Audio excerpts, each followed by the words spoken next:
திருவருள் சக்தி டிவி வாழ்க்கையை வளமாக்கும் களம். ஜோதிட சாஸ்திரத்தின்படி ஒரு நபரின் விதியானது ராசி, கிரகங்கள் மற்றும் நட்சத்திரங்கள் அடிப்படையில் தீர்மானிக்கப்படுகிறது. மேலும் அவர்களின் ஜாதகம் அடிப்படையில்தான் வேலை, பொருளாதார நிலை, திருமணம் என்பவை நிச்சயிக்கப்படுகிறது. அந்த வகையில் நட்பு கிரகங்களான புதனும் ராகுவும் இணைய உள்ளது. இதன் விளைவாக திரிகோண யோகம் உருவாகிறது.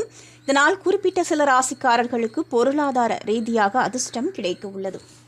இந்த திரிகோண யோகத்தால் பணக்கஷ்டத்திலிருந்து மீண்டு புது வாழ்க்கைக்குள் நுழைய போகும் ராசிக்காரர்கள் யார் யார் என்பதனை தொடர்ந்து பார்க்கலாம்.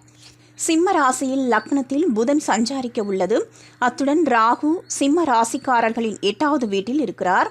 இதனால் எல்லா துறைகளிலும் வெற்றியும் திருப்தியும் கிடைக்கும். நீண்ட நாட்களாக தீர்க்க முடியாத பிரச்சனைகள் இந்த கால பகுதியில் இல்லாமல் போகும். மன அமைதி இல்லாமல் கஷ்டப்படுபவர்கள் இந்த கால பகுதியில் மன அமைதி கிடைக்கும். சிம்மராசியில் பிறந்தவர்கள் நம்பிக்கையும் மென்மையும் கொண்டவர்களாக இருப்பார்கள். பணம் சம்பாதிப்பதில் அதிக கவனம் செலுத்துவீர்கள். பணத்தில் முதலீடு செய்யும் முயற்சிகள் இருந்தால் சேர்க்கையை காலப்பகுதியில் முயற்சிக்கலாம். வியாபாரம் செய்பவர்கள் பெரிய லாபத்தை அடைவார்கள். திருமணம் நடக்காதவர்களுக்கு கூடிய விரைவில் திருமணம் நடைபெறும். கடக ராசிக்காரர்கள் புதன் ராகு சஞ்சாரத்தினால் நிதி ஆதாயங்கள் அதிகம் கிடைக்கும்.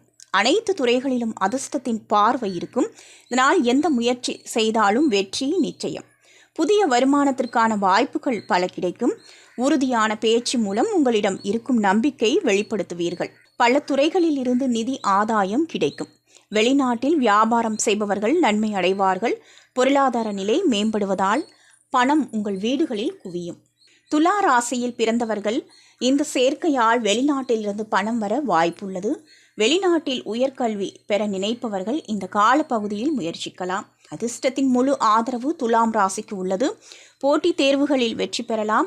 நீண்ட நாட்களாக முடிக்காமல் இருந்த வேலைகளை இந்த மாற்றத்தினால் செய்து முடிப்பீர்கள். அரசு அதிகாரிகள் மற்றும் அதிகாரிகளின் ஒத்துழைப்பு கிடைக்கும். அரசின் திட்டங்களால் ஆதாயம் அடைவீர்கள். கலைத்துறையில் இருப்பவர்களுக்கு பொருளாதார ஆதாயமும் சமூகத்தில் அங்கீகாரமும் கிடைக்கும். திருவருள் சக்தி டிவியை லைக் பண்ணுங்க, சப்ஸ்கிரைப் அண்ட் பெல் பட்டனை கிளிக் பண்ணுங்க.